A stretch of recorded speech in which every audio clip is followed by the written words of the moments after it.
So Sunil Bharti Mittal has, of course, been the pioneer of bringing the telecom age to India.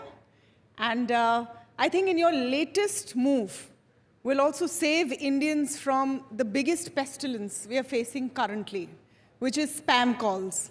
So let me start with thanking you for that, Mr. Mittal. Well, thank you. It's a great pleasure for me to be here at the NDTV World Summit.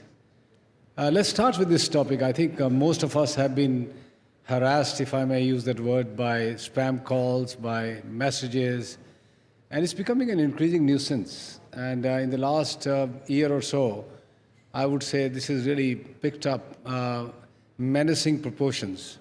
And to that extent, some solution was much required. And we at Airtel have been working on this for a period of time. And it's hard to, balance the issue of privacy of customers, what they want to receive and what they would like to be blocked. So it's not an easy area to work on. And that's why you needed a lot of machine learning, a lot of AI at work to ensure that we are looking at patterns rather than individuals. And that's how we were able to solve the problem. And it's a completely machine-based, AI-based spam protection setup now we have.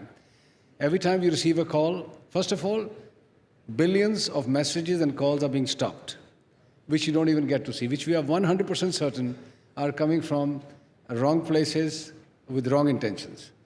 But occasionally also still, because we are learning, the machines are learning all the time, there are some suspicion or suspected calls or spam messages which come through, and they are labeled for the customer's benefit, a spam call or a spam message.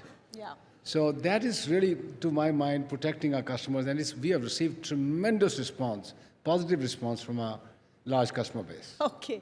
Of course, that is just one of the many things Mr. Sunil Bharti Mittal has done. Recipient of India's highest civilian order, a giant in Indian industry. And today, thank you so much, Mr. Mittal, for joining us on the NDTV World Summit. I want to start by asking you about how you look at Indian business and their role globally. For years, India has been seen as the best marketplace, a huge population, a thriving middle class, a country in which every global company wants to come and sell their product and service. But what about Indian businesses going global? Do you think the time of the Indian MNC has now come? Yeah, indeed. I mean, I grew up in the times of severe shortages and restrictions of importing stuff. Very few aspirational consumer products were being manufactured in India. Everything was being looked from outside. If you had some source of affluence, you always wanted, products which were coming from overseas. I think we have seen the transformation of this country, and increasingly so in the last decade or so under our Prime Minister's leadership. India has truly become now a place where you produce locally, you consume locally, and importantly, now you also export globally. It is only natural that given the scope and scale that India is offering, some companies will start to emerge as true global companies or multinational companies. Tatas have always been at the forefront. They took some serious early bets in the European market and a bit in Africa and South Africa mainly. In 2010, we made an audacious move to go into 15 countries in Africa. We added one more later on. We divested two. We are still in 14 sub-Saharan countries. It's perhaps one of the only branded product out of India. So you'll see Airtel in 14 countries in sub-Saharan Africa. You will see it in Sri Lanka. You will see it in Bangladesh. So we are in many countries outside India. But importantly, our latest move of taking a significant stake in two European companies, Eutelsat OneWeb, which is a satellite company. We are the largest shareholder of that company, just under 25%, with the French government and the British government being the other two shareholders. And we have recently made a move on acquiring a significant stake in British Telecom, in which we have acquired 10% and waiting for the permissions to go up to 25%, which we are hopeful should happen pretty soon. So you can see the emergence of Indian companies now on global stage. And the good thing is India's money is welcome. Unlike, I would say, our neighboring country, China's investments, which are being blocked actually, and the money which is coming from the Middle East is being put through a much stronger filter because they are sovereign-backed monies. Western world prefers private sector investment, and India can offer that from here. You are seeing GMR building airports outside. You are seeing Adani now going into Kenya. You are seeing Godrej going overseas, Bajaj going outside, Hero Motors going outside. You are starting to see the emergence of global companies slowly but surely out of India now. Yeah, so the age of the Indian MNC is soon to come. Let me come back to your foray into Africa in 2010. What was the thought behind that, and why did you look at the African continent? Well, Africa has been almost forever a continent of hope. And you keep on, hoping that it'll get better, and you get a setback, you get better. I mean, just to give you a sense, we acquired this company in 2010 when the revenues were about $5 billion. Today, after 14 years, it's still $5 billion in dollar terms. Oh. But had the currencies not gone down, it would have been about $17 billion. So our assessment that there is tremendous amount of growth in Africa held out to be true. So in local currency terms, we have been growing at a rapid pace. Even now, the company is growing at over 20% year on year, which is rare anywhere in the world. Just to give you a context, Europe or UK, the companies are growing at 0.5% to maximum 1.5%. And that's why the valuations in Europe are low. In Africa, they are 20%, and India is 10-12%. But the currency depreciations have been pretty stark. So these are the geopolitical risks that Indian companies, when they go out, will look at. But we knew if we wanted our next 100 million customers, we had to go somewhere outside to a place like Africa. Today, we have nearly 160 million customers in these 14 countries. And the way population and the young people are adopting technologies, I think we will be at 250 million customers in not too distant future. And hopefully, the currencies will also start to stabilize. Yeah. In terms of the Indian context, India has been a service-oriented economy. We are now moving to becoming a manufacturing hub. Do you think that's the game changer that India Inc. also needs to double down behind? Of course, strong policy push, but India Inc. is also coming in on that platform? Yeah, I think manufacturing has been a focus for every country. The smallest to the largest countries have all focused on manufacturing because the political leadership recognizes that to create jobs, you really need manufacturing. And we have all seen China done it remarkably well for its large population. Now, given the context that India will have in not too distant future, we are talking about 2030, India will have 1 billion people in the working age, 1 billion people, which means great opportunities, tremendous amount of consumption, equally tremendous amount of savings. But these people need to get jobs. Now, digital will provide jobs and opportunities. NASSCOM's assessment is that we'll need 1 million people in the digital world in the next 5 years, continuously on a year-by-year basis. But that's just 5 million people. There are some other sectors, service industry, tourism, our new e-commerce type of activities, which will also generate a lot of jobs. But in the end, for any nation to really become a true economic power, you need manufacturing. And I'm so glad that finally India is getting its manufacturing piece right. The PLI, productivity linked incentive, is becoming a huge boost for the manufacturing sector. And the trusted products and services and networks, where India is saying anything that goes into the networks, the digital networks, must be trusted. And that is forcing a lot of companies to come in and manufacture here in this country. Suddenly you're seeing from a net importer of mobile phones, India started to now export phones. And as our Prime Minister mentioned just last week, that India will eventually start to produce mobile phones in India, not just assembling them, but right from the semiconductor stage to the glass shells, to the entire structure of the phones and its circuitry being made in India. So you will in the next few years have a truly fully India-made mobile phones. And just an example of how manufacturing is taking place. So electronics, hardware manufacturing, software, in any case, India has been very strong. You talked about the employment part of it. The private capex part of it also becomes very important, and that's one standard discussion which takes place every year. That is private capex coming in to the extent it does.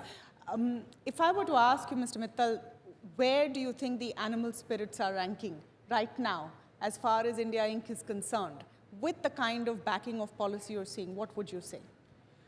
Well, I think all the industrial players, all the corporates, I would say include the medium and small industries as well, know one thing for sure, that the consumption in this country for all the products that they're going to manufacture is only going to rise. With 1 billion people in the workforce, dependency going down, which means there are lots of more demand for services and products, you need scale. And for that, you need to invest. So on one hand, the government of India is encouraging massive investments in infrastructure, fully recognizing that every dollar that goes into infrastructure will yield $2.5, $3 in economic activity. And the private sector, led by, I would say, major industrial companies. My own company spends between 30 and 35,000 crores a year on digital infrastructure creation, whether it's laying up of fiber, putting up more towers, more radios, more satellite nodes, more submarine cables. And similarly, you're saying the cement, steel, automobiles, new industries like green hydrogen. So people are investing. I mean, large industrial houses are investing. Sometimes I think there's a kind of a feeling that the Indian incorporation or Indian industry is not spending enough to match the government's ambitions or aspirations. Occasionally, sometimes you have overcapacity created and then the prices fall. Right now, you're seeing in the steel industry, some dumping is happening from our neighboring countries. So there's a bit of a stress there. But these are cycles which are, to my mind, short in a country like India, which has massive consumption. So I remain very hopeful that you will have very strong supply side investments coming through. So what is the next big investment leg, Mr. Mittal? Is it satellite, enabled digital push for India? Is that the next big dream for you, what you are seeing? Well, I have been into satellite for the last now about 4.5 years. I've been studying it. I personally feel that is truly one of the now magic bullets to cover the dark areas. We still have about 2 billion people in the world who are not connected to internet. Even in the most advanced countries like US, you have something called RDOF, which was the Rural Development Opportunity Fund created by FCC of $16 billion. I was quite surprised that there are large parts of US which still do not have high-speed broadband. And you can't reach them. It's just physically very difficult. So coming back to our country, the large swaths of Rajasthan desert, it's very hard to cover it by radio telephony. Himalayas, forests, the coastline, aviation, there are areas where mobile networks will not go, leave alone fiber. For those areas, you need satellite communications. And that, to my mind, offers now a great source of new opportunities for us mobile operators or telecom operators to put that in a mix and start to cover areas which have still left behind. India provides a very high quality signal to 95% of its population. There are 5% of people who don't get internet in the country, and they live in 25% of the area of the country. So it's a very large area with a very small population. The only way to cover that is satellite.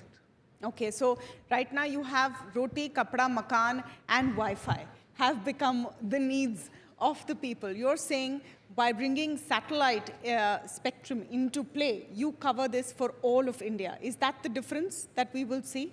Yeah, I think this will, right now there's a ground station in Gujarat, in Mehsana, and in Pondicherry. There are 2 ground stations ready to start services. The day government gives us the permission, there will not be a single square inch of this country which will not have a radio coverage. So you just need to raise your hand and be connected.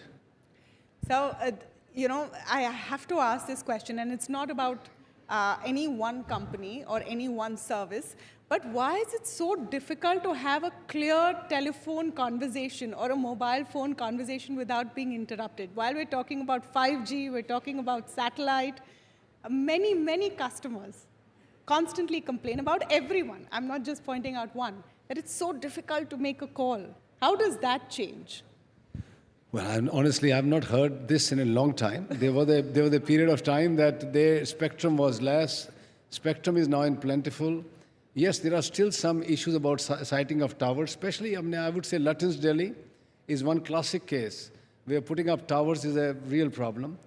For companies that spend tens of billions of dollars on spectrum and spends every year $4 to $5 billion, putting up 2,000 sites in Delhi is a piece of cake. You can do it actually in 20 days. The problem is siting of towers. Please don't put up on my home or near my place or in my building, but go into somebody else's place. I mean, that's a real problem.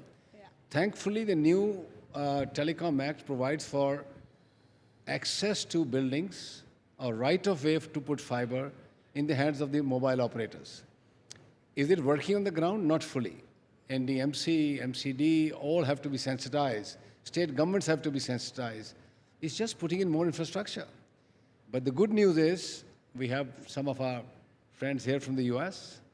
I was just told by our guest who just spoke before me that he pays $100 a month. And I can tell you the US services are significantly poorer than India. And you spend $2.50 a month here, and you get 60 gigabytes a month. You can't use 60 gigabytes a month. There are, I have to say, we are significantly superior than Europe, UK, US, of course, better than African continent. We are behind Japan, Singapore, Dubai. These are two city-states, and maybe certainly South Korea. These are, to my mind, are role models where the quality of mobile networks is really superior. Advantage, and I must explain this, siting is not a problem because every building is connected with a fiber. All you need to do is go and put up a street furniture, as we call it, a small little antenna in a building, connected to the fiber, and you backhaul it to the radio network. That will take some time here. We just need, as we just heard, urban infrastructure should be a plug and play. I should be able to go and put up on any street lamp a small antenna. Wherever you have a call problem of a call drop or a voice quality, plug it there, put up a small antenna, it's done. It'll take some time. But we are, honestly, I'm telling you, I'm the biggest, or rather the chief complaint officer of my company. There's a person sitting in my car. Whenever the call is not going through well, he makes a note. By the evening, we try to resolve it. There's not a single dinner I go to where somebody tells me, my phone is not working in my third basement. Third basement. I'm saying, you pay me $2.50, okay, I'll still attempt to do it. I mostly get to the second basement, I can tell you, but sometimes I don't get to the third basement. Sir, just talking about the $2.50, tariff hikes were taken, but do we need more? After that, we are at $2.50 after the tariff hikes. So you can imagine what we have been suffering for a long time. Ideally, $5, not 50 or 100. But that is where we need to get to buy more spectrum, put more investment in infrastructure. I am telling you, we heard our Honorable Prime Minister this morning, this country's future is resting on digital infrastructure. Yes. The wonderful DPI that the Prime Minister spoke about today is truly a gift to every citizen of this nation, and hopefully that can be lifted and shifted to Africa and other developing countries. UPI, direct benefit transfers, Aadhaar-based identification, all this is creating wonderful magic. Just imagine these phones in the hands of villagers who are connected to the world now on high-speed data, paying a very small amount of money. We really need to create a first-rate infrastructure here, continue to invest in it, and if that means crowdsourced another $0.50 or $1 from each customer in the country, trust me, it's worth it because we will build the same networks as you see in Japan and Singapore right here in this country. How does that happen then? How do you think $2.50 will go to $5? Is the appetite there? I think the last tariff hike was well taken. Do you see more coming anytime soon? So at some point in time, my view is yes, because in the end, current ARPUs are lower than 2016. Add to that all the inflation of electricity, fuel prices, compensation salaries, just basically cost of running any business. We have not even caught up with the inflation. I mean, if you go to UK, what has the Ofcom done? There's a price set, and after that they're saying you can keep on increasing every year with the inflation. That's what all the companies do. We have been going back in our tariffs. So coming back a little bit at some point in time will be valid, very valid. I want to switch to a bigger vision, and we spoke in detail about telecom sector and of course what Bharti Airtel is doing, the groundbreaking moves. I come back to congratulating you on the use of AI to stop spam. But I want to come to you on the kind of impact policy push has for industry. And I ask you from the point of view of something that you have experienced yourself. And you've spoken about this. When in the 80s, suddenly overnight, a business you were in no longer existed because of a change in policy.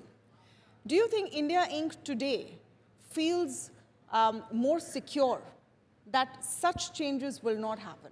Because the last thing business wants is instability. Yeah, I think policy predictability is required for any investor, both foreign and domestic. In the last 10 years, we have seen only more solidifying of policy making, stability of policy making, and in fact, in our industry, which had plethora of regulations, have all been simplified. Today, doing telecom business is much, much easier from the regulatory standpoint as it was some years back. In fact, in 2020, when the industry almost came on its knees, 8 large operators shut down their shop in India. The government of India quickly moved and ushered in a major reform in the telecom industry, where they removed multiplicity of permissions. For every tower, you had to have 40 permissions at that time, all gone. Licensing for import of equipment, all gone. Bank guarantees, 80% of them gone. And there were a lot of simplification done. So I would say the investors, both domestic and international, can take a lot of comfort that this government genuinely means ease of doing business. And for that, one of the pillars is policy predictability, which we are seeing strengthening year by year. You talked about a time when there were 8 telecom players. We're down to 3 now. I'm very tempted to ask you, Mr. Mittal, do we need 3? Yeah, I have always maintained that for a large country like India, 3 private sector plus 1 public sector is the right structure of the industry in the marketplace, and I hope it stays that way. Yeah. I want to come to you on the bit about AI, and we touched about it briefly in the context of one scheme. But AI is a very controversial sort of a movement. There are those that believe it can do more harm than good, and those who believe in its power. I was wondering how you see use cases in India, and how do you use them in your own business? Well, any technology, when it's brought in, has its pluses and minuses. AI is now a reality. It's been going on for a long period of time. Without us knowing, AI was at work behind the scene on our mobile phones, looking at our patterns of spending, our movements, our travel, our sites that we visit. And it was trying to do a lot of stuff at the background without us knowing. Now, what you see is AI right in front and center of yourself. More importantly, the advent of generative AI and the AGIs coming through. Now, the world going forward, which I would say we will see the early signs of it, and our children will see a lot more of that. They live in that universe. AI is going to be one of the most important drivers of the world's economies, of the world's politics, geopolitics, stresses amongst nations in the world. AI is going to be at the forefront. AI-led efficiencies that are being brought into the companies will have its challenges for certain workforce, but new job opportunities will be created. Will there be misuse of AI? Certainly there will be. We will have to be more vigilant, just on this, as we do it for cybersecurity. AI will pose new challenges. AI will need to be looked through the lens of the regulators as well from time to time. Nation states will have to build guardrails. I can give you one personal example. Just not too long ago, one of my senior finance persons in Dubai, which handles our Africa headquarters, got a call in my voice, my tone, directing for a money transfer, a fairly large amount of money. And he was sensible. He immediately realized that I wouldn't call anybody in my company to make that kind of a deal. But when I heard that, voice recording, I was quite stunned. It was perfectly articulated as I would speak. And anybody who would have not been vigilant may have done something about it. That's incredible. And so you will have now... Did you track down where it came from? Was it possible to do that? I mean, we put our complaints and all to the police and all that, but I'm sure this is now a daily routine. One will have to be vigilant. Tomorrow you will see not just a voice, you will probably see your digital signatures, you'll see your face on a Zoom call. All these things will have to be protected. I mean, we'll have to protect our societies from the evils of AI. And yet we have to use the goodness of AI, because those companies, nations that will not adopt AI will be left behind. So this is a conundrum for every time you get a new technology into place. There are pluses and minuses. I remain very optimistic about the benefit of AI that the human race will achieve and be able to do jobs which are otherwise very difficult to perform. What is the use case you have found for AI in your businesses, and have you found it replacing human jobs in any of the functions? For example, customer complaint, etc.? Yeah, I would say routine, mundane, repetitive jobs are certainly going to be under straight threat. And we are already seeing in our company, we are making huge efficiencies through the adoption of AI, which means reduction of people. But equally, new jobs are coming through. To what extent, if I may ask, reduction of people? It depends. I mean, in the call center, as you said, there's going to be a big change. In our workforce management, there's going to be a big change. I mean, just go back in time. I mean, just 10 years back, every time a customer had to be onboarded onto a mobile phone, there was a physical form to be filled up. Yes. There were runners on scooters and mobiles who would take those forms to a different center. From there, they would fax into another place. I mean, in 10 years' time, I mean, that it seems like a joke today. See. Similarly, you'll go 10 years forward, some of these repetitive jobs will disappear. But have we suffered on account of the earlier adoption of electronic medium? We have not. We've added more jobs in different spaces, different parts. So I remain hopeful. There'll be new ideas, new thoughts that'll come through, which will create new businesses and new jobs. What, in your view, is the next groundbreaking innovation that is going to come from India and make an impact on a global scale, Mr. Mittal? We are very good at adopting global technology. We do it at a lower cost. We're known for that.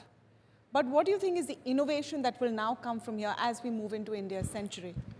I think India, because of, again, it's a very large workforce which is developing here, right here, we will be serving the world right from here. And I heard our Commerce Minister talking about gone are the times when we were clamoring from H-1B visas.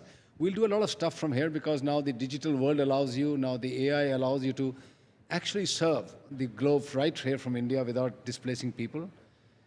And our frugal innovations in the area of especially digital field and also biosciences is going to serve the world. So DPI, for example, I think the whole world, especially the global south, is clamoring now to pick up India's DPI, make them fit for their own countries, and start to launch it there. India will have tremendous amount of work coming through for intermediate companies, software companies, system integrators who will go and put up these DPI stacks in country after country in Africa and many other parts of the world. Similarly, our health and biosciences, I think that frugal innovation that is happening here, where the cost of medicine, the cost of healthcare will be lowered for the entire globe, will also be here. Last, I would say, India, despite being a developing nation, has been at the forefront of space technology. We make our own rockets, we launch our own rockets, we make our own satellites. Yes. I think that's another area where India will take a pole position. And just last question to you, Mr. Mittal, because I know you're on a tight schedule. What is exciting Sunil Mittal now? What is the next project or the next interesting idea that has you excited about getting up every day? Well, I think we started with that. We need to take India to the globe. We have to showcase the Indian work culture, the Indian ethos, India's commitment. And I think that's what I am currently busy with. We are expanding Airtel into, or the Bharti enterprises into the global markets. We are moved into the UK. We will look at other opportunities around the globe and take the best from India and showcase it across the globe. So you're truly taking the Indian business ethos global. Thank you so much, Mr. Mittal, for joining with us.